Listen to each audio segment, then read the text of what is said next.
book your 3 minutes. Well, long story short, make sure you don't have any conflicts with anybody who does any recommendations for you as they do in the past, if you've worked with them, et cetera, et cetera. And be careful when you make any requests that you don't use it as a negotiation. It is not a negotiation. You don't accept a spoon of honey for the plague, okay? You don't. And that has to be understood. That's pretty much all I have to say. And then, with all the new numbers that they're giving, I love the fact that the bioswales are green space. Thank you, Nita. Dennis Lip.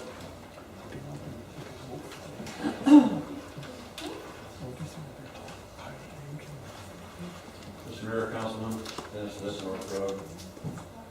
As far as Okeechobee goes, we discussed this at the planning zoning along with the retag. And I think our key argument with the county is to maintain the rural character of our town. Because when Okeechobee turned Middle Road into Okeechobee, the rural character of our town changed forever. And with anything that goes through our rural town is also going to change it immensely, including Fort Lane. So I think that our point with George Webb, number one, George Webb does not want the town to go. George Webb wants to have that as a thoroughfare, hooking up eventually at 20 Mile Bend to bring in trucks and everything else through Palm Beach. I'm fairly certain we can elicit the help of Royal Palm Beach in this argument because everything that flows through Oxhatchie's got to flow through them, and they've already got enough traffic. So I think that is our key issue, and working with George Webb is not the issue. And George and Weissman and all those folks are going to be gone a year from now. And I think we have probably that much time, but we need to start working now with the county administrator, with the current seated county commissioners to keep this going. And everybody needs to lobby them wholeheartedly, even whether it's from the community. Because I think we have a lot more leverage by sticking to maintaining the rural character of our community as opposed to we don't want anybody coming through our town. That's not going to float. Right. But maintaining the rural character is exactly what we need to do and exactly what we can get accomplished. As far as the other thing, going off the Minto and asking for favors, I agree with Dina. You know, a teaspoon of honey makes the medicine go down. And the thing is once you get that medicine down, you're going to live with it. So I think that's the point we need to maintain. Thank you. Thank you.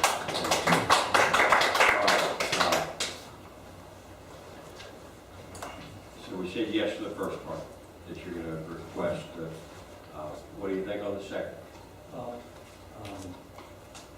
In keeping with not putting our head in the sand as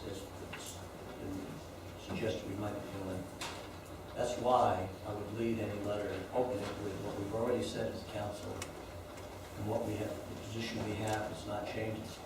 It's not like, we'll offer these up if you give us something in return. No. And the question I have is, at what price do we get something?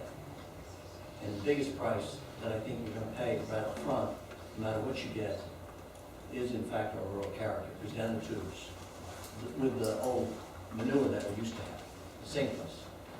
So, if you want to draft a letter, you were there, that gives us an approach, but I would want to see the lead-in basically says, we're not in favor of this, or what we do support is no more than, which is what our ordinance, our resolution said. And that we make sure we use the wording, and Dennis has reminded us that it's a great wording, is that Okeechobee has to remain 2 lanes to retain our rural characters, our rural nature, and anything else is really a destruction to what really we have in terms of Loxahatchee Road. We ought to separate the town into Loxahatchee North and Loxahatchee South roads and have 2 different governments. And we can split up the 2 different agreements with Water Control District because you no longer will have the same. Okay, Ken Johnson? Mr. Mayor and council members, Ken Johnson, Collecting Canal. I concur with keeping Okeechobee 2 lanes. We don't need 4 lanes. We do not need to divide this community any more than it's been divided already. The main thing that I see is we need traffic control on that road. I mean, the speeders on that road aren't the local people here. Watch them. They come off of Summerall Pratt Whitney Road, they take a shortcut on Okeechobee. You can go 40, 45 miles an hour. They'll pass you on a double line. They will do anything to get ahead of you to get down the road. We've got to control. How many speeding tickets have been issued on Okeechobee? I'd like to know. I'd like to know in dollars how many speeding tickets have been issued. I don't know the answer to that, but I'd like to find out, because we've got to control traffic on that road. And we've got to lower the speed limit if we possibly can. We've got to put in a roundabout. We've got to put in a stoplight. We've got to make anything that's happening in Minto be diverted to Southern. And let them ride on 6 lanes, not on that road. Thank you. Thank you.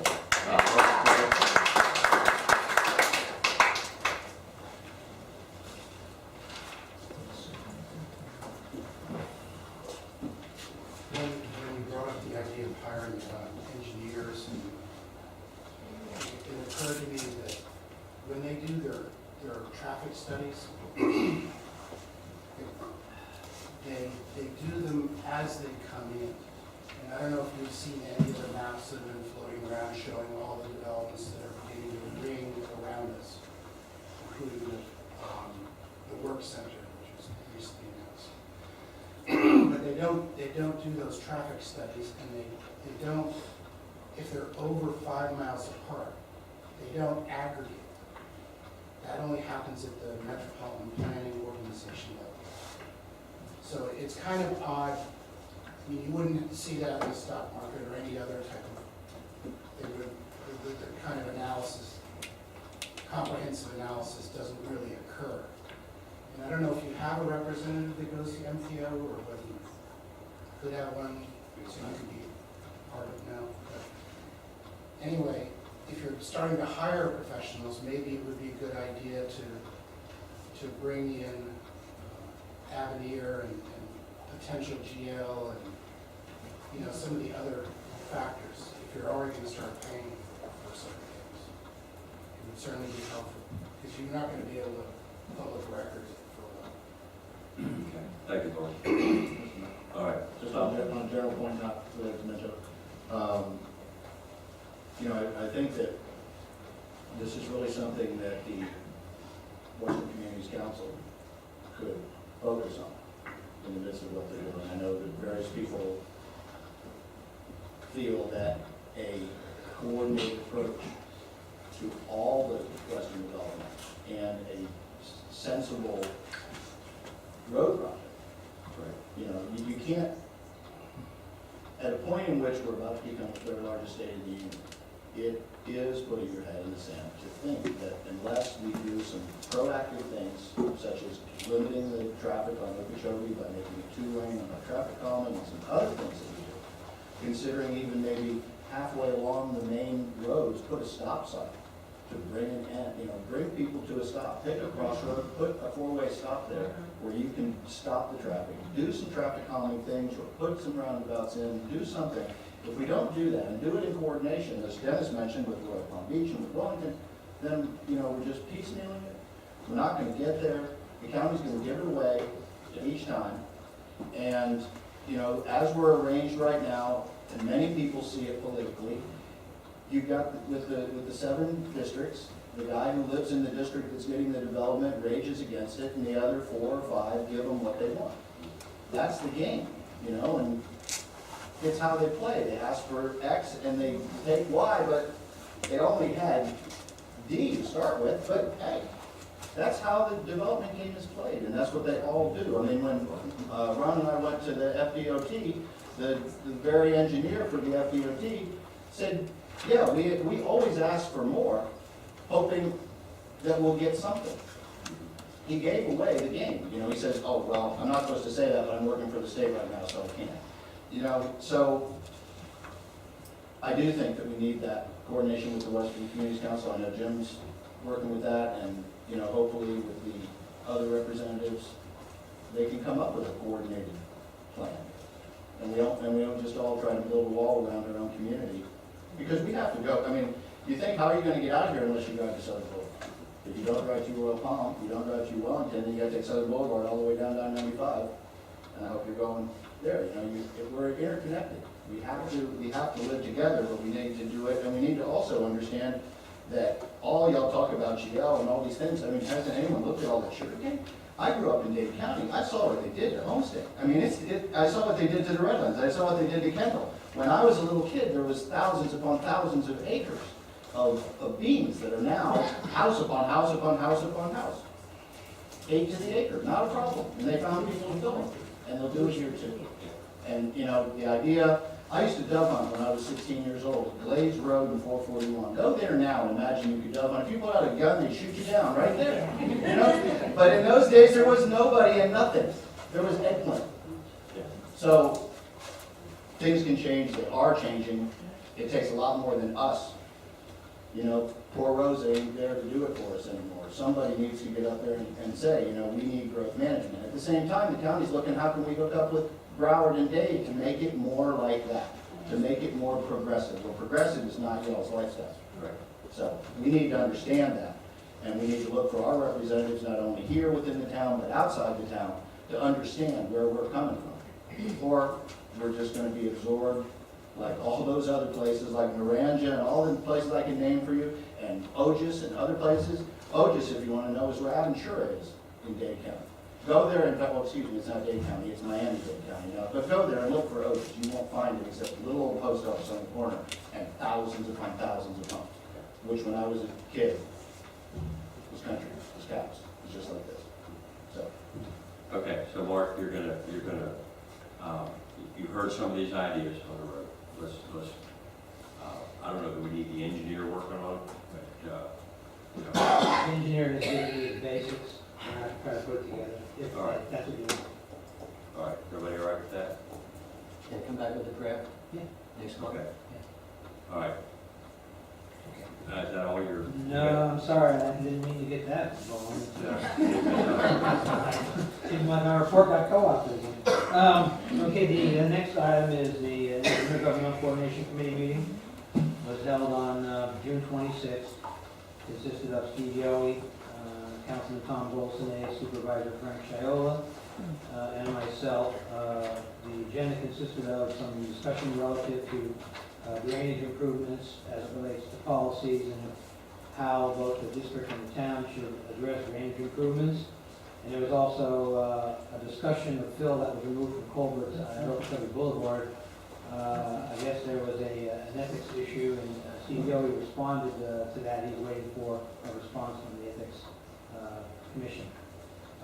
We also talked about the local bill discussion and a number of other items. Our next meeting will be July 25th at 3 p.m. on Friday with the same 4 individuals.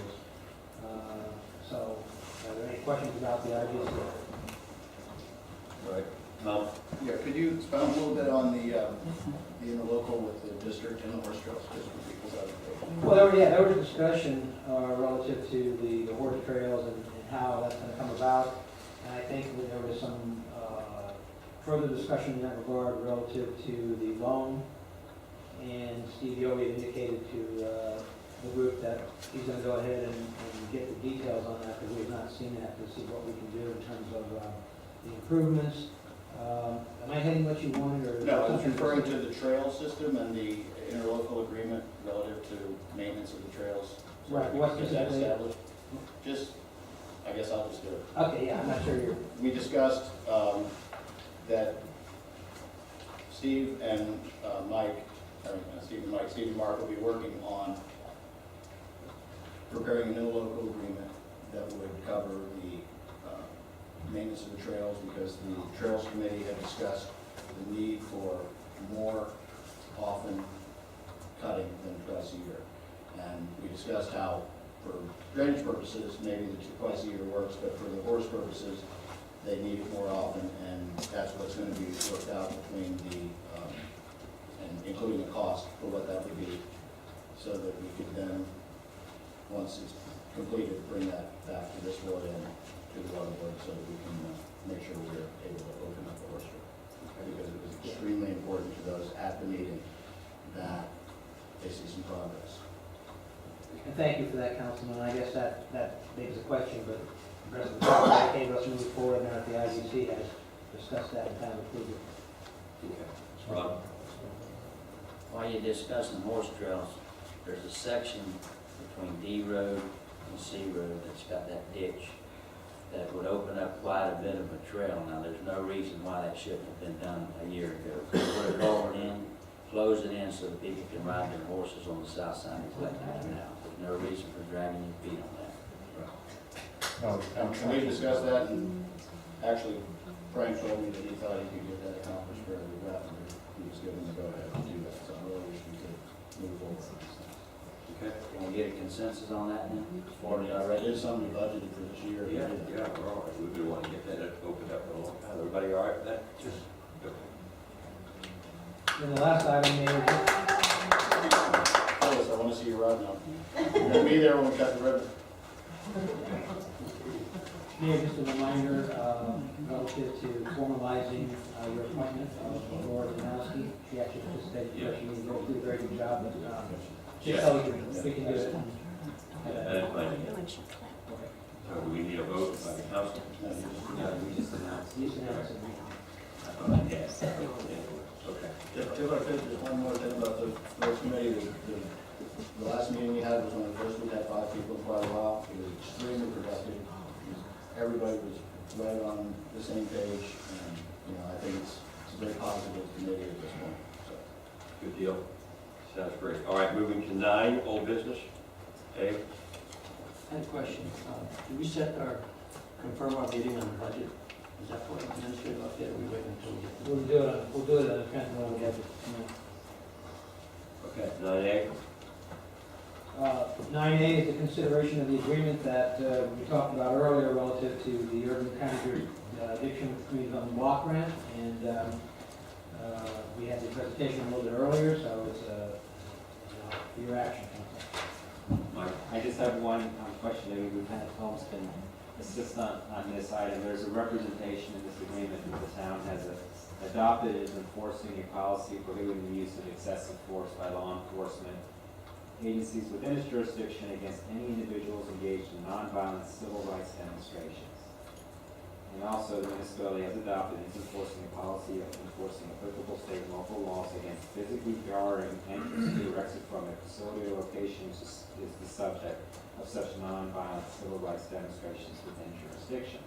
So, the town uses the PDSO for our law enforcement services, and with that contract would come them and their obligation to act in accordance with their general orders or their policies. And so maybe, hopefully, we'll be able to confirm this evening that they have such policies, and if they don't, that may be something that we might need to confirm before we actually execute this. If you approve it tonight, we could hold the abeyance and execution until we do. I did talk with the county attorney this afternoon, and they suggested that if that is indeed the case, and we are using PDSO, and they should have these policies, we would just need to go through the steps of confirming it. I don't know it's a big deal, but it's really one of the few items in here that says that we've actually done something and are doing something. So we want to make sure that we have it covered, that's all. So I don't know if you're able to provide that information, or you need to get it and bring it back. I hate to put you on the spot, but that was my... I can tell you that the Palm County Sheriff's Office does lead on this policy.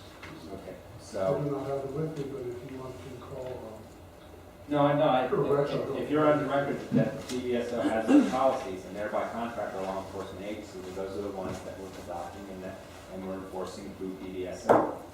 So that's enough on the record to address that issue. Are there any red flags on this thing at all? It's the same agreement you did in 2011. It's standard, and I talked with the county attorney, it's the agreement they are required to pass on to the federal government. There is references to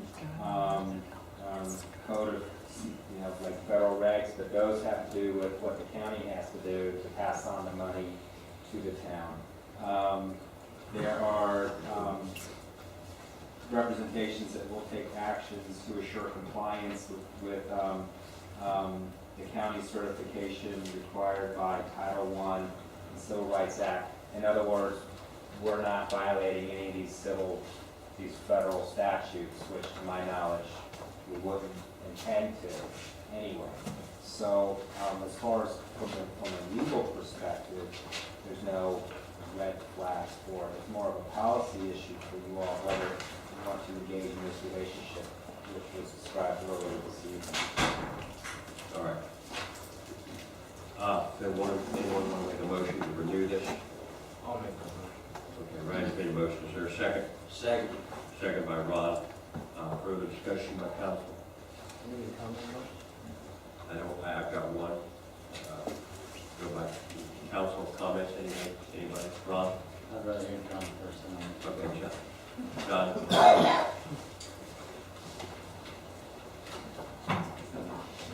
John Ryan, 3508A Road. The presentation was positive, Pablo. I do think there are some things of concern in this. It's almost like we're turning over part of our home rule to the county's benefit, both in their consolidated plan and in whatever they want to do to comply with Section 8 low-income housing and other assisted housing activities. Specifically, the sixth whereas, paragraph 6, and especially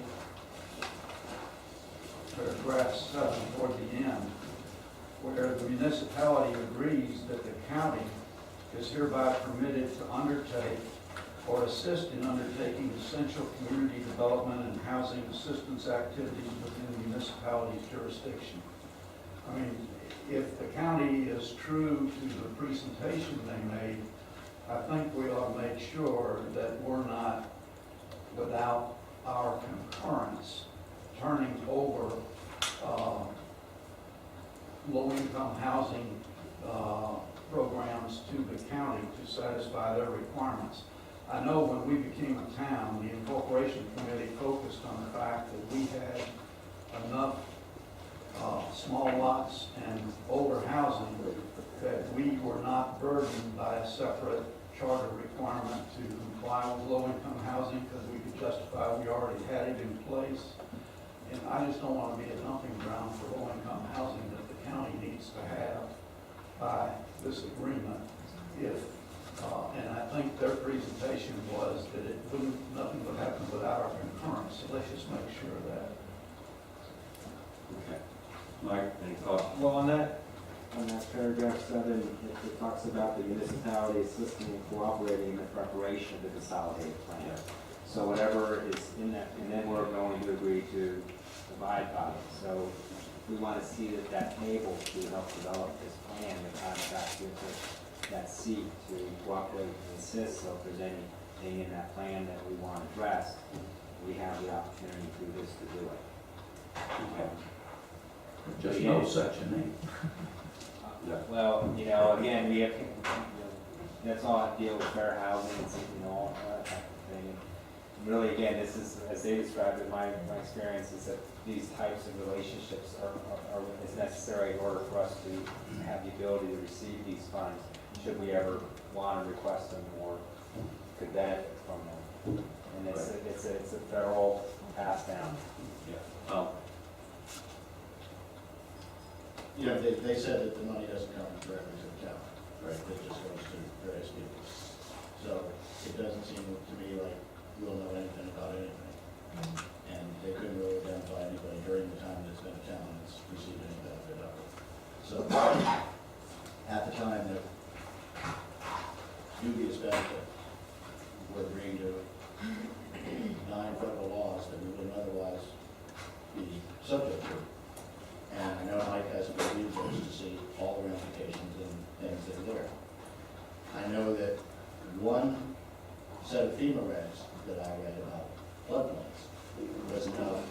put us all out of business, the whole thing out of business. So I, not knowing what those hundreds upon hundreds of federal pages say, I cannot support this. Ron? And I can support it. We got a young lady here that's already reaped the benefits of it. Now, what's a shame is we had it for 3 years, and as far as we know, only one person in Loxahatchee Grove got benefits out of it. 2. Okay, but what I'm getting at is these 2 people that got the benefits these last 3 years, hopefully, and one of them seems to be getting involved in the town and stuff, hopefully they can find other people.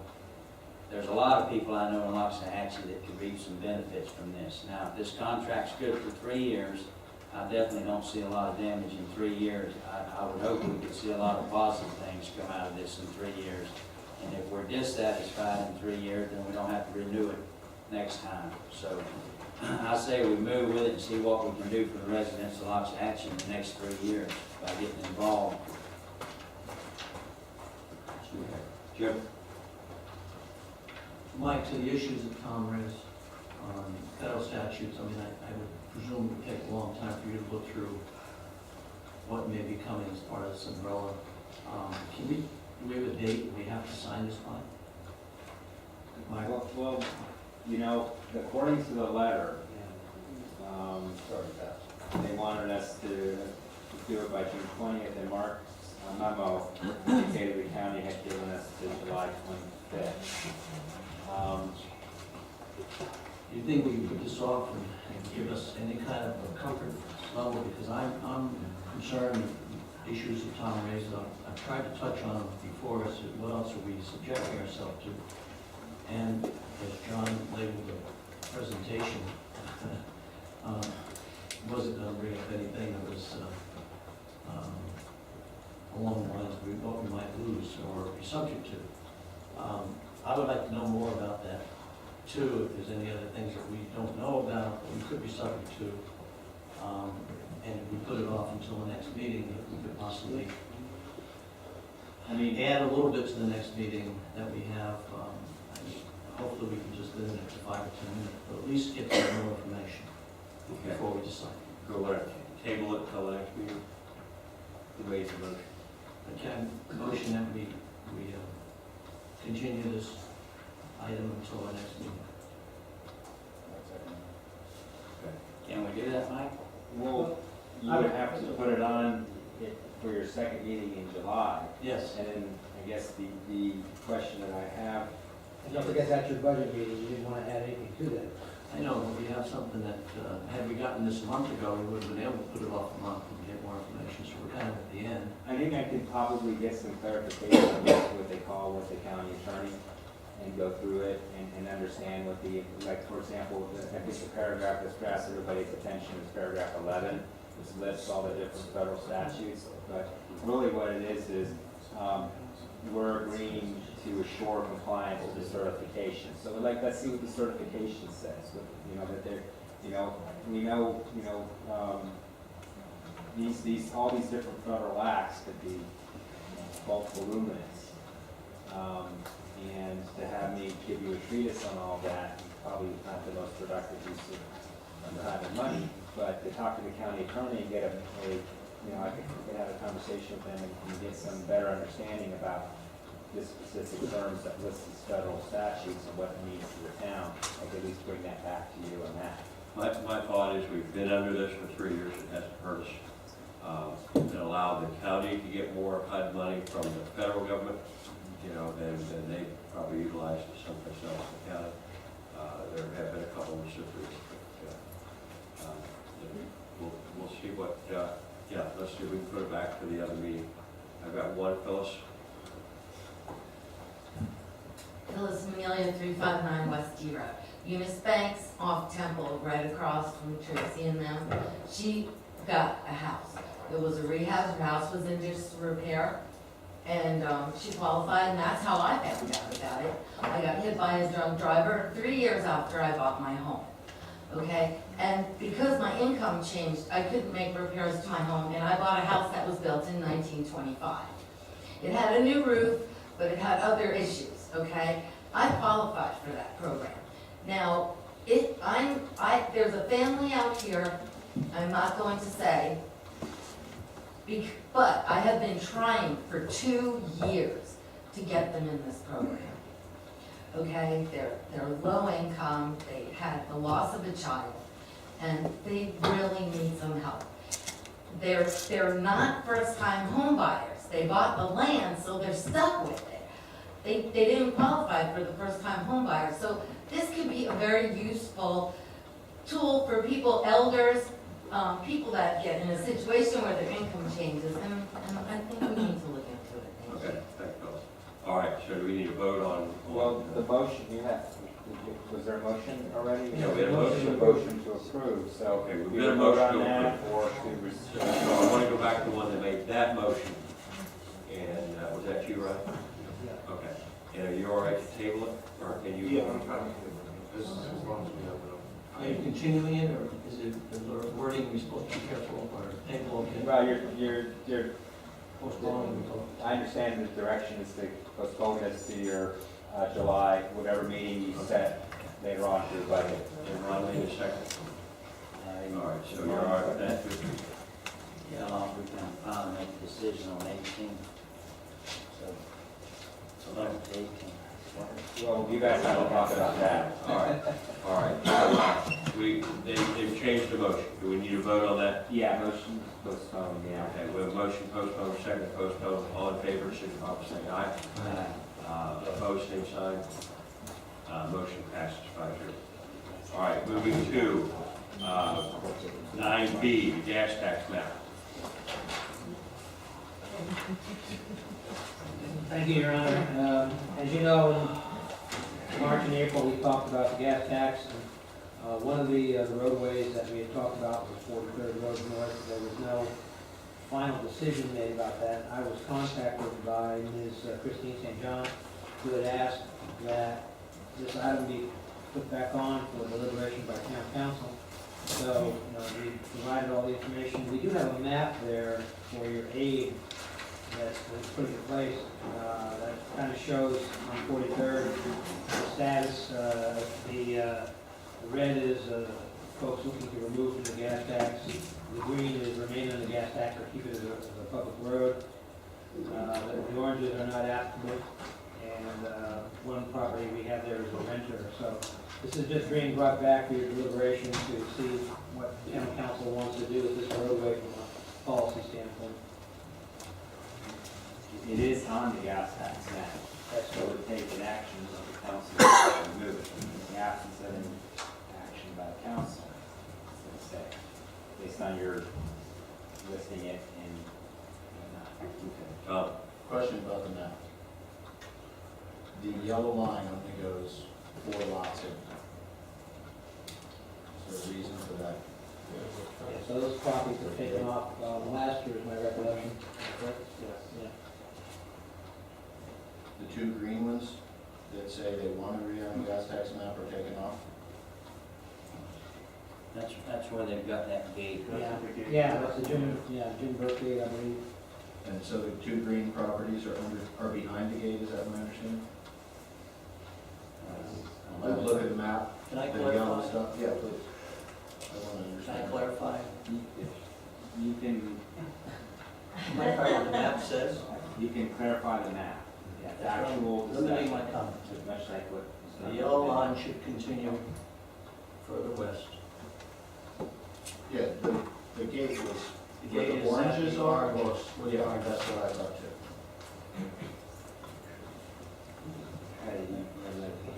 You make your analysis. Okay, yeah, I have to lose myself from voting on any decision council's gonna make. But I can clarify that. Okay. Anybody else? Good. I'm talking about the map. You live on the road, just right? And we- Talking about, Yeah, live on the, talk to text me. Go ahead. relative to the map, I'm just trying to, and I know this is not, and I don't know what actually is the basis for somebody being whatever color they are on this map. But I don't even know where the gate is, right, number one. and number two, which Jim's told us. And then it seems to be that there's 4 properties that say no and 6 that say yes in an unofficial survey. And then the 2 that are behind it, by the gate, they've been taken off. So I don't know if they continue to vote on going forward, or since they're no longer on it, where what their issue is, you know, if in fact this is determined by local vote, which, I don't know. I think the issue is one of opt-in or opt-out, is really the simple point of this whole thing, which is, do people have to opt into the gas tax to be a town road, or do they have to, since we said they are a town road, opt out? To me, I don't really know the answer to that, but it seems like we have some contention on the road. And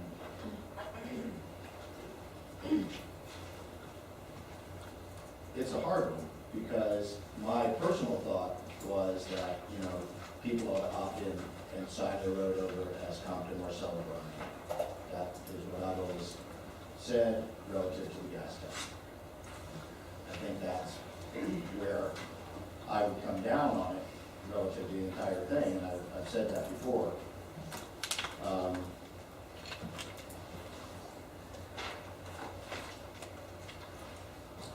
More than that, you know, if we took up that policy, that would require a lot of votes throughout the whole town. But then again, if nobody complains, you know, it's the whole thing of, do we take it all apart to build it all back up again, or do we just deal with the issues? You know, in this particular one, it's a contentious thing. I know that this has been back and forth. I've heard about this for 4 or 5 years. You know, the real issue, I guess, is one of whose land is it? If the people own the land, they haven't signed it over to the town. They're saying, I didn't sign it over to you. I don't want you to be on there. I do not want gas tax. Why are we shoving it down their throat? I understand that other people on that road by the same exact token feel like they want that, and maybe they would sign over. But as far as any improvements relative to the Brown, Compton, Marcella, we were able to get almost unanimity from the people signing over on all those roads. Here it doesn't look like as unanimous, and it seems a little contentious. I hate to be in a position of being a judge. But. Yeah, all right. Anybody else want to address this? All right, Ron? How many of you received this and read it? From Pearl. All right, a little bit of history about this road.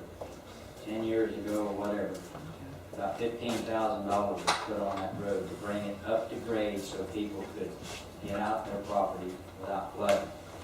One reason was because this resident here that submitted this letter, and I want to receive it and file it from Pearl Roberts, was her husband had a heart condition.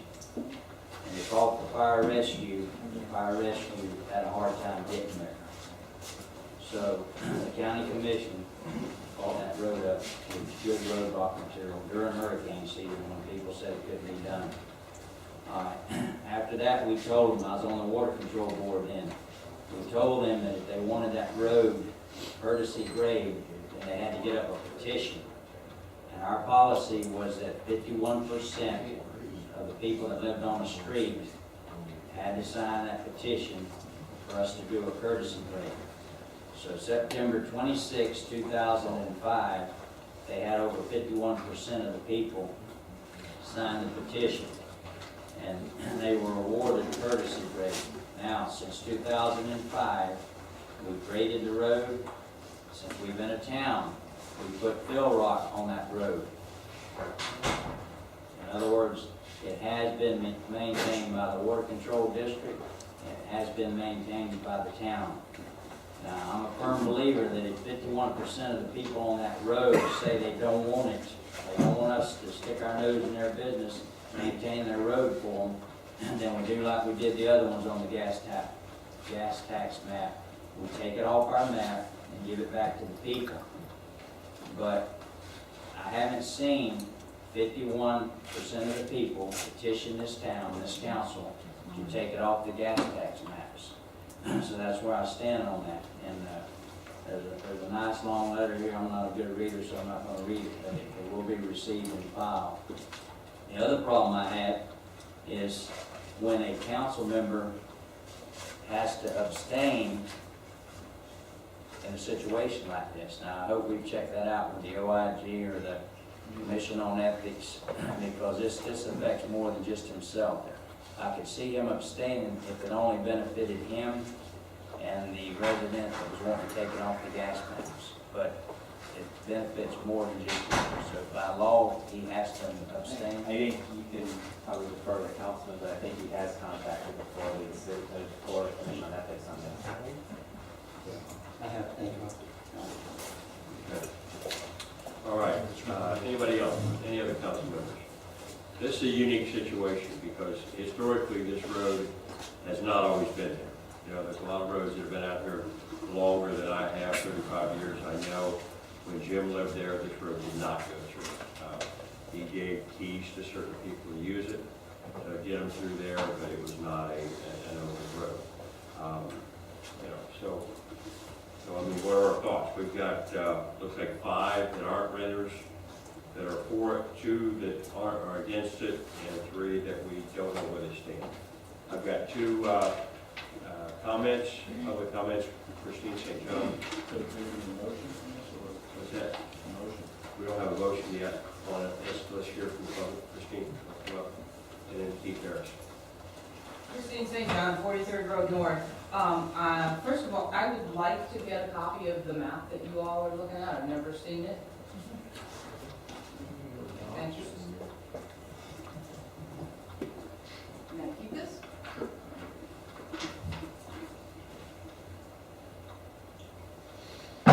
And second of all, I'm biting my tongue.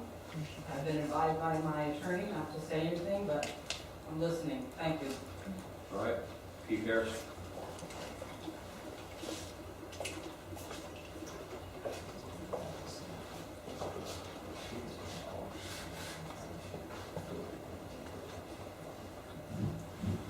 Keith Harris, 2580 C Road. Gas tax revenue, town roads, not town roads. There's something called due process. These property owners along 43rd, as well as most of the roads in this town, are providing the town an egress easement. And the town is taking those roads, claiming they're town roads, and collecting gas tax revenue. They're generating revenue off of your property easements without due process. I had the opportunity in December of 2013 to meet with Braden and Mark on 25th Place at Summer Road that's being claimed as a town road. We looked at the culvert condition. And one of the questions was by a property owner that attended the meeting, do we have to have permission to apply asphalt millings to